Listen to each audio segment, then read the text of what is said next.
Chào mừng quý vị đến với Như Ý Đường, nơi giải mã, soi sáng lòng người. Có phong thủy, có mệnh tốt, mà sao vẫn khổ? Có đất lành, mà sao nhà chẳng vượng? Đừng đổ lỗi cho số, vì chính bạn mới là phong thủy di động của cuộc đời mình. Phong thủy không phải chuyện mảnh đất, mà là mối duyên giữa người và địa khí. Từ xưa đến nay, nói đến phong thủy, người ta hay nghĩ đến địa lợi. Chỗ đất tốt, hướng nhà hợp, đặt bàn ghế đúng chỗ, xây mồ mả đúng thế. Nhưng nếu chỉ là chuyện sắp đặt không gian, thì tại sao có người ở biệt phủ bề thế mà vẫn lụi bại, còn kẻ ở căn tròi tranh đơn sơ lại từng bước thành đạt? Đó là vì phong thủy không chỉ là địa thế, mà là mối tương tác sống động giữa con người và đất trời. Cổ nhân có câu, địa phúc nhân nhân cư phúc địa. Đất lành dành cho người có phúc. Người có phúc mới được cư ngụ ở đất lành. Nghe thì như nghịch lý, nhưng đó lại là chân lý đắng ngắt như vị thuốc hay. Một người thiếu phúc đức, dù ở vùng đất linh thiêng nhất, cũng không giữ nổi khí vượng lâu dài. Còn người đầy đủ đức hạnh, dù tạm cư nơi hiểm địa, cũng khiến mảnh đất ấy hóa cát lành. Vì vậy, cái gốc của phong thủy không nằm ở đất, mà nằm ở người. Thử hình dung một mảnh đất, dù có long mạch chảy qua, nếu người ở đó chỉ biết tranh giành, sát sinh, thù hằn, thì khí vượng của đất sẽ tự khắc bị hao tổn, thậm chí chuyển thành tà khí. Ngược lại, một người biết sống thiện lương, yêu thương cỏ cây, kính trọng tổ tiên, thì chính họ đã là trấn yểm tự nhiên cho vùng đất ấy. Cũng như một ngôi nhà, nếu bên trong chỉ toàn cãi vã, oán trách, khinh khi, thì dù có thầy phong thủy đến khai quang mở cửa 108 lần cũng chẳng ích gì. Vì người không thuận, khí không tụ, đất không vượng, nhà khó an. Đây là điều đầu tiên cần thấu hiểu. Phong thủy không phải vật ngoài thân, mà là sự phản chiếu của chính tâm thế người cư ngụ. Phúc đức, lá chắn thầm lặng cho phong thủy. Hãy tưởng tượng phong thủy như một con thuyền, còn phúc đức chính là nước. Nước ít, thuyền không thể trôi. Nước cạn, thuyền dễ mắc cạn, đắm chìm. Mảnh đất phong thủy đẹp đến mấy, cũng giống như một con thuyền sang trọng. Nhưng nếu người ở đó không có phúc đức, chẳng khác nào đặt chiếc du thuyền giữa sa mạc. Cổ nhân đã chỉ rõ, phúc đức không đủ, phong thủy tự phá. Nghe có vẻ đáng sợ, nhưng thực ra rất công bằng. Vì phong thủy là dòng chảy của khí, khí là năng lượng. Mà năng lượng thì chỉ tương tác với những gì tương xứng. Người có tâm đức lớn thì sinh ra từ trường mạnh, có khả năng hút, giữ và nuôi dưỡng vượng khí. Ngược lại, người ích kỷ, ganh ghét hay sát sinh, tự họ đã tạo ra năng lượng xấu. Khí xấu này làm đảo lộn luồng sinh khí của đất, khiến đất tốt cũng hóa thành đất hung. Đó là lý do tại sao có những gia tộc từng hưng thịnh suốt nhiều đời, rồi bỗng một thế hệ xuống dốc, không phanh tán tài, tán lộc, tán nhân tâm. Bởi vì khi phúc mỏng, phong thủy sẽ tự động rút đi, như linh khí lìa khỏi xác thân. Người đời thường nhầm lẫn rằng hễ đất tốt thì sẽ phát, nhưng quên rằng đất tốt cũng cần có người xứng tầm để ở. Như một con ngựa quý, nó không để ai cúng cưới. Nếu kẻ bất xứng cố trèo lên, nó sẽ hất ngược, thậm chí đá văng khỏi yên. Phong thủy là vậy, nó có khí, có linh, nó biết ai là chủ xứng đáng. Vì thế, nếu muốn giữ được phong thủy lâu dài, hãy bắt đầu từ việc tu dưỡng phúc đức. Đó mới là cách bảo trì mạnh nhất, bền vững nhất, hơn cả mọi loại linh vật, vật phẩm phong thủy hay bùa chú phù hiệu. Thiện lương, hiếu thuận và luật hồi đáp của vũ trụ. Một người sống thiện chưa chắc giàu, nhưng một người sống không thiện chắc chắn không bền. Đó là quy luật. Không phải quy luật do thần linh đặt ra, mà là quy luật của năng lượng, của cộng hưởng, của sự hồi đáp. Gieo gì, gặt nấy, không phải ngay tức khắc, nhưng nhất định sẽ đến, đúng thời, đúng điểm. Trong phong thủy, có một nguyên lý sâu kín ít người nói tới. Tâm thế của người cư ngụ chính là nguồn năng lượng định hình khí vận của toàn bộ không gian. Một người oán hận, ngôi nhà sẽ tối khí. Một người sân si, không gian sẽ nặng nề. Một người biết ơn, hiếu thuận, thiện lương, thì kể cả trong căn phòng nhỏ hẹp cũng có thể nuôi dưỡng phúc khí lớn lao. Tại sao vậy? Bởi vì phong thủy thật sự chính là dòng khí tỏa ra từ tâm người. Người hiếu thuận, trời đất ban cho lòng bình an. Tục ngữ có câu, trăm điều thiện, hiếu đứng đầu. Người có thể hiếu thuận với cha mẹ, tức là đã vượt qua được cái tôi ích kỷ, đã biết cúi đầu trước gốc rễ sinh thành. Người như vậy, trong bất kỳ không gian nào cũng được vũ trụ âm thầm bảo hộ. Không phải ngẫu nhiên mà Đức Phật từng dạy tu mọi công đức, đều bắt đầu từ việc cúng dường cha mẹ. Hiếu thuận không phải chỉ là báo đáp mà là chuyển hóa nghiệp lực. Một người không thuận với cha mẹ có thể kiếm tiền nhưng khó giữ được phúc bền. Người thiện lương tự có ánh sáng che chở. Có bao giờ bạn bước vào một căn nhà mà không hiểu vì sao cảm thấy dễ chịu, nhẹ lòng, muốn ở lại lâu? Đó không phải do sơn tường, không do nội thất, mà do khí. Mà khí đó chính là từ tâm người trong nhà phát ra.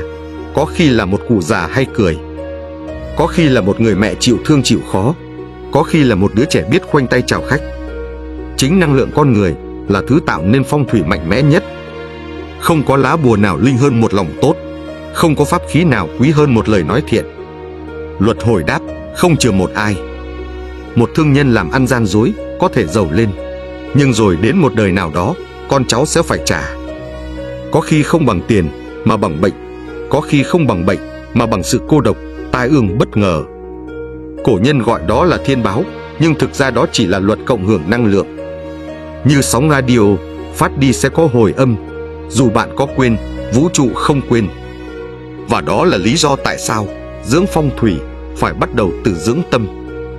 Phong thủy, sát sinh và nguyên tắc sinh khí. Vì sao sa mạc không có tài lộc? Hãy thử quan sát một sa mạc, bạn có thấy điều gì không? Cát khô, nắng gắt, không cây cối, không chim chóc. Và điều quan trọng nhất, không có sự sống. Mà nơi không có sự sống chính là nơi không có sinh khí. Nơi không có sinh khí chính là nơi không thể tụ tài. Dù bạn có xây lâu đài, đắp vàng ròng, giải ngọc bích thì cũng chỉ là một lớp trang trí chết.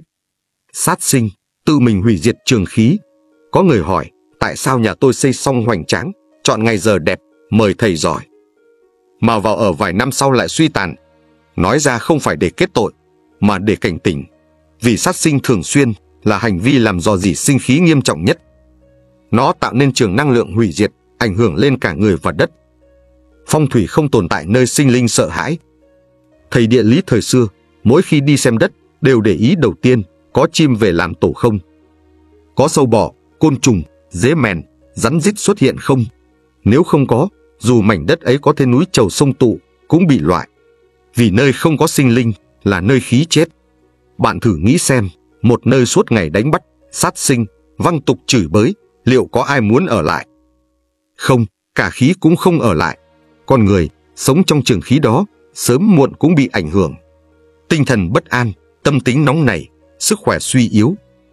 Nguyên tắc của phong thủy bảo tồn sinh khí, không chỉ đặt đúng mà sống đúng. Bạn có thể đặt tượng Phật, treo gương bát quái, xoay cửa chính. Nhưng nếu trong nhà hễ bực mình là chửi, gặp côn trùng là giết, thấy cây khô là chặt, thì mọi bố trí đều vô nghĩa. Vì phong thủy không chỉ đo bằng la bàn, mà đo bằng cách bạn ứng xử với mọi thứ xung quanh.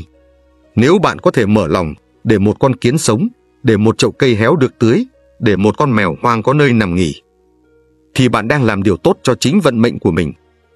Sống thuận sinh khí chính là cách dưỡng phong thủy mạnh nhất. Tại sao có những ngôi nhà bình thường, không thầy phong thủy, không vật phẩm cầu kỳ, mà lại ấm áp, phát tài, con cháu hiếu thuận? Vì họ sống thuận sinh, họ không làm điều gì trái với thiên, địa, nhân. Họ không lớn tiếng, không tranh giành, không phá hoại, mà gìn giữ, bao dung, yêu thương. Sinh khí không cần triệu hồi, chỉ cần không làm nó bỏ đi. Khẩu nghiệp, thị phi và năng lượng phản hồi, nói một câu, đổi cả vận nhà. Có những ngôi nhà nhìn ngoài sáng sủa, sạch sẽ, nhưng vừa bước vào đã cảm thấy nặng đầu, tim đập mạnh, bứt rứt khó hiểu. Cũng có những cửa hàng, công ty trang trí hiện đại, đầu tư kỹ càng, nhưng nhân viên luôn căng thẳng, khách đến rồi đi, chẳng mấy ai quay lại. Phong thủy có vấn đề, có thể, nhưng không phải do đất, mà do khí từ lời nói phát ra. Khẩu nghiệp, sát khí mềm giết phong thủy. Trong gia đạo, nếu lời qua tiếng lại thường xuyên, thì dù thầy giỏi đến mấy cũng không giữ được khí lành. Một lời mắng nhiếc, một trận cãi vã, tưởng chỉ là cảm xúc thoáng qua, nhưng nó để lại dư chấn trong không gian sống, như một vết xước trong tâm thức của cả nhà. Lời là sóng, nói gì, không gian rung theo nấy. Mỗi âm thanh phát ra là một làn sóng. Sóng này va chạm vào tường, đồ vật, người, rồi phản hồi trở lại. Trong nhà hay nghe tiếng cười, sinh khí phấn chấn. Trong nhà hay nghe thị phi, khí loạn, tâm loạn, vận cũng loạn theo. Cổ nhân dạy, thị phi phát khẩu, họa tòng miệng sinh. Nhưng ít ai hiểu rằng họa đó không phải chỉ là tai tiếng, mà là sự phá vỡ năng lượng tích cực trong không gian sống. Muốn gia đạo yên, phải học cách nói cho lành. Thay vì nói cái đồ vô dụng, hãy thử nói lần sau nhớ kỹ hơn nhé. Thay vì chửi con, mày hư quá, hãy thử bảo ba mẹ biết con làm sai vì chưa hiểu rõ, mình cùng sửa nhé. Một câu mềm không chỉ cứu một mối quan hệ mà còn cứu cả một trường khí. Vì từng lời trong nhà đều để lại dấu ấn trong phong thủy. Muốn kinh doanh bền, phải giữ miệng sạch như giữ két sắt. Đừng chê khách, đừng mắng đối thủ, đừng nói nhân viên không ra gì, vì lời chê người khác là lời giao nghiệp cho chính ta. Không gian làm ăn cũng có linh, và nó chỉ bảo hộ người có tâm giữ gìn. Thay vì nói xấu đối thủ, hãy nói tốt về sản phẩm mình. Thay vì than ế, hãy cảm ơn từng khách ghé qua. Phong thủy trong kinh doanh không phải gương cầu, bắt quái, mà là khí lành từ chính văn hóa lời nói trong tập thể. Người hay khẩu nghiệp, tâm sẽ động, thần sẽ yếu. Lâu ngày, trí u mê, thân dễ bệnh. Không cần ai nguyền rủa, chính sóng lời mình tạo ra đã quay về tác động. Hiếu thuận cha mẹ, phong thủy sâu kín nhất mà không ai nhắc tới. Có một loại phong thủy không cần đặt vật, không cần chọn hướng, không cần mời thầy. Nó lặng lẽ, bền bỉ, nhưng âm thầm nâng đỡ cả gia đạo qua nhiều thế hệ. Đó là hiếu thuận. Hiếu là phong thủy trong huyết thống. Một người con biết ơn và phụng dưỡng cha mẹ không chỉ được lòng trời cảm động, mà còn kích hoạt khí lành trong dòng huyết mạch gia tộc. Dòng khí đó chuyển sang con cháu, thành nền tảng cho nhân duyên, học hành, công việc và cả tài lộc. Gia đình nào trên bàn thờ không chỉ cúng tổ tiên mà còn giữ lễ, giữ nghĩa với cha mẹ còn sống, gia đình đó có khí trường mạnh. Ngược lại, nhà nào đua nhau cãi cha, mắng mẹ thì khí vượng sẽ tiêu, dù có đặt bao nhiêu thiềm thử cũng vô ích. Hiếu là long mạch của gia đạo. Không phải tự nhiên mà người xưa luôn căn dặn hiếu vi tiên, trăm nết thiện, hiếu đứng đầu. Vì hiếu thuận chính là chiếc móc nối vô hình giữa phúc khí tổ tiên và đời sống hiện tại. Một người không hiếu sẽ tự ngắt kết nối đó. Phúc khí vì thế mà cạn, gia đạo vì thế mà loạn, lộc tài cũng không đến cửa. Đã có nhiều gia đình kinh doanh buôn bán rất tốt, nhưng khi con cái bắt đầu bất kính với ông bà, cha mẹ, chỉ vài năm sau thì phá sản. Không phải trùng hợp, mà là luật nhân quả. Hiếu là đòn bẩy thăng hoa cho kinh doanh. Nơi nào có lãnh đạo biết tôn trọng cha mẹ, chăm lo gia đình, nơi đó thường sẽ có văn hóa tổ chức tốt. Vì người hiểu hiếu sẽ biết ơn nhân viên, trọng chữ tín với khách hàng, có tâm với cộng đồng. Một doanh nhân thành đạt không đeo vật phẩm phong thủy nào, cũng không làm lễ cầu tài, nhưng mỗi cuối tuần đều về quê chăm sóc mẹ già, sửa sang bàn thờ gia tiên. Công ty của ông vững như núi, nhân viên gắn bó, khách hàng tin tưởng. Tâm linh cá nhân chỉ là phần ngọn nếu gốc rễ gia đạo đã mục. Nhiều người đổ tiền học thiền, tu tập, bùa chú, nhưng lại không thể hòa thuận với cha mẹ ruột.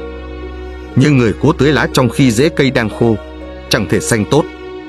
Nếu muốn cải vận, trước hết hãy cải thiện quan hệ với đấng sinh thành. Vì đó không chỉ là đạo làm người, mà còn là chìa khóa mở ra một phong thủy thầm lặng mà vô cùng mạnh mẽ. Vạn vật đều có khí, ứng xử với đồ vật cũng là một cách tạo phong thủy. Người xưa từng nói, vật thị chủ hình, đồ vật phản ánh khí của người sử dụng. Nhà cửa không chỉ là nơi trú ngụ, mà là tấm gương soi chiếu tâm thái của gia chủ. Đồ vật cũng có linh, đừng xem nhẹ. Cái bàn, cái ghế, cái ly uống nước, nếu đã gắn bó lâu năm, đều đã hấp thụ khí người dùng. Bạn có bao giờ thấy một căn phòng trống vẫn có cảm giác nặng nề, ảm đạm? Đó là vì đồ vật cũ, chứa cảm xúc cũ. Những thứ bạn giữ lại dù không dùng, vì tiếc, vì kỷ niệm, đôi khi lại chính là nguồn chặn đứng dòng sinh khí mới. Không gian sống chính là bản đồ tâm lý nội tâm. Vì vậy, dọn nhà đôi khi chính là dọn tâm. Vứt đồ là gỡ bỏ ám ảnh, lau bụi là giải phóng uất khí. Phong thủy thực dụng sắp đặt lại để đón khí mới. Đồ vật truyền cảm xúc, hãy đối xử như một người bạn. Đồ vật truyền cảm xúc, hãy đối xử như một người bạn. Bạn có thể đặt một chiếc chuông gió nơi ban công, để mỗi cơn gió đi qua là một lần khí xấu tan biến. Hay một bình hoa tươi nơi bàn ăn, để mỗi bữa cơm là một dịp nâng khí gia đạo. Thậm chí, mỗi lần rửa chén, lau bàn cũng là một cơ hội tu tâm. Vì khi bạn đối xử tốt với không gian sống, thì khí lành sẽ đối xử tốt với bạn. Cân bằng thực tế, cảm xúc không chỉ sạch sẽ mà phải có hồn. Đừng biến nhà thành showroom, gọn gàng nhưng lạnh lẽo. Cũng đừng để cảm xúc chi phối quá nhiều, giữ lại mọi thứ vì sợ bỏ thì tội. Hãy chọn giữ những vật gợi nhắc niềm vui và buông những gì gợi cảm xúc tiêu cực. Phong thủy tốt là khi nhà không quá nhiều, cũng không quá ít, không gian đủ sống và đủ thở. Toán mệnh là gì và vì sao hiểu mệnh không phải để phó mặc? Có người hỏi, nếu số đã định thì cố gắng để làm gì? Nếu mệnh đã an bài thì cần chi phong thủy? Đó là cách nghĩ sai nhưng phổ biến, vì người ta nhầm lẫn giữa biết mệnh để tu mệnh với tin mệnh rồi buông xuôi. Toán mệnh không phải mê tín mà là phương tiện nhận thức. Toán mệnh, bát tự, tử vi, tứ trụ, kỳ môn, lục nhâm là công cụ để hiểu quy luật vận hành của đời người. Không phải để bó tay trước nó, mà để biết cách điều chỉnh. Giống như dự báo thời tiết, biết mai mưa để mang ô, chứ không phải biết mai mưa thì nằm lì không ra khỏi nhà. Toán mệnh giúp bạn hiểu mình mạnh ở đâu, yếu ở đâu, giai đoạn nào nên tiến, lúc nào nên giữ, nên chọn người ra sao để cộng tác, tránh ai để giảm xung. Hiểu mệnh là để sống chủ động, không phải đầu hàng. Những người xem mệnh xong liền đổi hướng đi, chuyển nghề, chọn bạn đời, quyết đoán hơn và từ đó đổi cả vận. Cũng có người xem mệnh xong thì hốt hoảng, tránh hết, sợ đủ thứ, rồi cả đời lo lắng. Kết cục chẳng do mệnh mà do tâm quá yếu để nắm cơ hội. Người hiểu mệnh đúng sẽ càng khiêm nhường chứ không kiêu ngạo, bởi họ thấy rõ mỗi giai đoạn cuộc đời đều có lý do. Thành công không phải may mắn mà là kết quả của thiên thời, địa lợi, nhân hòa và sự chủ động sửa mình đúng lúc. Toán mệnh không đối lập với phong thủy mà bổ sung. Toán mệnh giúp hiểu cá nhân, phong thủy giúp cải hoàn cảnh. Một người mệnh yếu vẫn có thể chuyển vận nếu biết sống đúng nơi, đúng lúc, đúng người. Ngược lại, dù mệnh tốt mà sống sai phương vị, sai thời điểm, gần kẹt tiểu nhân thì cũng phá hết. Mê tín là khi tin mù quáng, hành đạo là khi dùng trí tuệ. Mệnh không phải để trốn nạn mà là để biết rõ mình, rồi chủ động gieo phúc, nuôi khí, tích đức, dưỡng tâm. Chữ toán trong toán mệnh không phải bói mò mà là tính toán, phân tích, tức là cần suy xét, có cơ sở. Không phải xem xong rồi tin răm rắp mà phải kiểm nghiệm qua đời sống rồi mới ứng dụng. Thực tiễn nhất là biết mệnh rồi, sống cho có đức, có hướng. Bởi vì mệnh có thể định sẵn, nhưng vận thì do mình nắm. Giống như bản nhạc đã soạn sẵn nhưng người chơi vẫn có thể diễn tấu theo phong cách riêng. Làm cho nó sống động hay u buồn là do tâm thế. Ngôn, hành, vi. Hành vi lời nói là phong thủy di động. Có một loại phong thủy không cần mệnh đất tốt, không cần nhà cao cửa rộng, mà ai cũng có thể mang theo bên mình, đó là hành vi và lời nói. Ngôn, hành, vi là phong thủy sống. Bạn đi đến đâu, người ta quý mến, muốn hợp tác, đó là khí tốt. Bạn đến đâu, ai cũng né, cũng dè chừng, đó là khí xấu. Mà cái khí đó không phải từ tuổi, không từ hướng, mà từ cách bạn cư xử với người đời. Một lời chào đúng lúc, một thái độ nhã nhặn, một câu cảm ơn chân thành, đều là những vật phẩm phong thủy sống mà không thể nào bán, không cửa hàng nào treo bảng. Trong công sở, ai cư xử uyển chuyển, chân thành, thường được đồng nghiệp nể, sếp quý, khách hàng tin. Đó là phong thủy nhân duyên, thứ tạo ra vận tốt hơn mọi linh vật. Trong gia đình, nếu lời nói nhẹ nhàng, hành vi ân cần, thì vợ chồng thuận, con cái vui, nhà cửa ấm. Đó là phong thủy gia đạo. Cách ứng xử quyết định môi trường sống. Người hay phán xét, thích chỉ trích sẽ tạo ra bầu khí áp lực. Người hay ghen ghét, so bì sẽ khiến nơi ở dần trở nên lạnh lẽo. Người bao dung, sẵn sàng lắng nghe lại khiến cả không gian quanh họ dịu xuống, dễ chịu. Nói cách khác, bạn chính là phong thủy cho nơi bạn đến. Một câu nói có thể hàn gắn mối quan hệ hay phá hủy cả cơ hội. Một lời động viên đúng lúc có thể cứu một người khỏi trầm cảm, vực dậy cả gia đình. Có một nữ chủ tiệm ăn chẳng biết gì về phong thủy, nhưng luôn mỉm cười, cảm ơn từng khách, không chê bai ai. Kết quả, khách ngày một đông, dù xung quanh nhiều tiệm lớn hơn, đẹp hơn. Bởi vì lời nói của cô ấy là phong thủy ngọt lành đọng trên từng món ăn. Phong thủy thật sự nằm trong cách ta sống với người khác. Bạn sống sao, khí theo vậy. Người sống tử tế, khí họ mang theo sẽ ấm. Người sống khéo léo, khí họ tỏa ra khiến người khác dễ chịu. Cho nên, nếu muốn đổi phong thủy, trước hết đổi mình. Đổi lời nói, từ gắt gỏng sang dịu dàng, đổi thói quen từ ghen ghét sang ngưỡng mộ, đổi ánh mắt từ soi xét sang cảm thông. Vì cuối cùng, vận may không đến từ bên ngoài mà đến từ cách người khác nhìn về mình. Hiểu vận để chọn đúng thời điểm, đúng người, đúng hướng. Có người mệnh tốt, tài năng, đạo đức đầy đủ nhưng vẫn long đong. Lại có người bình thường, không hơn ai, nhưng mỗi bước đi đều đúng thời, đúng người, đúng chỗ. Đó là vì người thứ hai hiểu vận, còn người đầu tiên thì không. Hiểu vận là biết lúc nào nên, lúc nào không. Cũng như rau hạt, không thể giữa mùa đông mà đòi nở hoa. Kinh doanh cũng vậy. Tình duyên cũng thế. Phong thủy và toán mệnh giúp ta thấy chu kỳ khí vận để biết nên bắt đầu khi nào, nên dừng lúc nào. Không ít người chọn thời điểm sai mà phá nát cả cơ hội, mở tiệm khi thị trường đã bão hòa, kết hôn giữa lúc tâm lý rối loạn, đầu tư khi vận mệnh đang suy. Người hợp vận chưa chắc đã hợp tâm, người hợp tâm chưa chắc hợp vận. Một doanh nhân rất thành công, nhưng khi mở rộng chi nhánh với bạn thân thì cả hai cùng lỗ nặng. Vì sao? Vì thân nhưng không hợp vận. Một người mệnh hỏa vượng, một người mệnh thủy yếu. Kết hợp đúng lúc thủy suy, hỏa vượng, thế là đối kháng bùng nổ. Trong hôn nhân cũng vậy.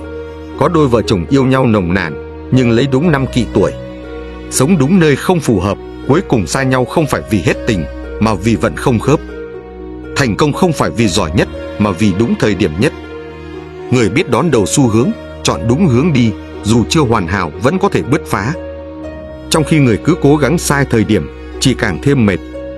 Trong phong thủy có câu, thời lai đổ điếu thành công. Ý nói, khi thời đến, người câu cá cũng có thể trở thành bá chủ. Không phải vì giỏi nhất mà vì đi đúng chiều gió. Hiểu vận để chọn người đồng hành là bước then chốt. Dù là vợ chồng, cộng sự, bạn bè, nếu không hiểu vận, dễ đưa nhau vào sai hướng. Người có khí nóng nên đi cùng người có tâm tĩnh. Người quá lý trí nên đi cùng người có trực giác mềm. Đó không phải mê tín mà là kết hợp âm dương trong nhân sự. Ví dụ thực tiễn từ đời sống và khởi nghiệp. Một nhóm startup trẻ đầy khát vọng nhưng chọn năm tam tai để mở công ty, lại đặt văn phòng ở nơi bị xung góc. Cửa chính đối thang, nhân sự lại mệnh xung khắc. 3 năm sau, không người nào còn trong ngành. Ngược lại, một bà mẹ đơn thân, xem vận đúng năm đào hoa, cẩn trọng chọn người phù hợp cả tuổi, tính, tâm, rồi tiến tới hôn nhân muộn. Nay con ngoan, chồng vững, gia đạo an yên. Vì vậy, hiểu vận không phải bó hẹp cuộc sống, mà để khai thông trí tuệ lựa chọn. Biết lúc dừng là để bứt phá, biết khi chờ là để đi xa. Phúc khí, nền tảng tối hậu của mệnh, vận, phong thủy. Có người hỏi, nếu phong thủy quan trọng, toán mệnh đúng, thời vận hợp, thì điều gì là yếu tố gốc rễ giữ tất cả lại với nhau? Câu trả lời là phúc khí. Phúc khí là gốc rễ để trụ vững giữa mọi biến động. Phong thủy có thể tốt, mệnh có thể vượng, thời vận có thể đến. Nhưng nếu người đó không có đủ phúc khí để tiếp nhận, gìn giữ và sử dụng, thì tất cả chỉ là hoa phù dung. Phúc khí không phải là may mắn đến ngẫu nhiên.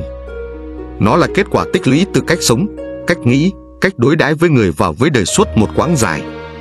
Người có phúc khí, đi đến đâu cũng có quý nhân. Đó là người điềm đạm, khiêm nhường, bao dung, thành thật. Họ không cần phải cầu, mà cơ hội tự tìm đến. Không cần tranh, mà vẫn được nhường đường. Chính tâm họ tạo ra khí, khí ấy hút về mọi điều cát lành. Phúc khí là thứ duy nhất không thể tạo giả. Bạn có thể trang trí nhà cửa sang trọng, bạn có thể học cách ăn nói mềm mại, nhưng nếu bên trong là tâm ích kỷ, toan tính, thì khí đó vẫn là tà, và vũ trụ sẽ không ban phúc lâu dài. Ngược lại, người sống đơn giản nhưng thật tâm, chân tình thì khí sinh mạnh, mệnh hóa vững. Tu mệnh chính là tích phúc. Muốn đổi vận, làm việc tốt, giúp người, nói lời lành, nghĩ điều thiện, giữ lòng biết ơn. Muốn giữ phong thủy, sống thuận trời, thuận người, thuận lý. Đừng tranh hơn từng câu, đừng giành lấy từng đồng, hãy để tâm an trước khi đòi nhà yên. Muốn thay đổi mệnh số, đừng sửa số, hãy sửa mình. Hành trình từ đất đến tâm. Toán mệnh giúp hiểu mình, phong thủy giúp điều chỉnh hoàn cảnh. Thời vận giúp chọn thời điểm, ngôn hành giúp tạo nhân duyên. Và phúc khí là sợi dây kết nối tất cả lại thành một vòng tròn viên mãn. Mệnh có thể xem, vận có thể tính, nhưng chỉ có người biết sống thuận, sống thiện, sống có gốc, mới thật sự đổi được cục diện. Chân tướng phong thủy không nằm trong hình thế, mà trong tâm thế.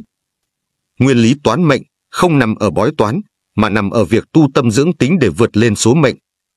Xin cảm ơn quý vị hữu duyên đã theo dõi đến đây. Nếu lời nào còn thiếu sót, mong được chỉ giáo thêm. Nếu lời nào chạm được tâm can, xin giữ làm hành trang trên con đường minh triết. Chúc quý vị an hòa, thuận mệnh, như ý.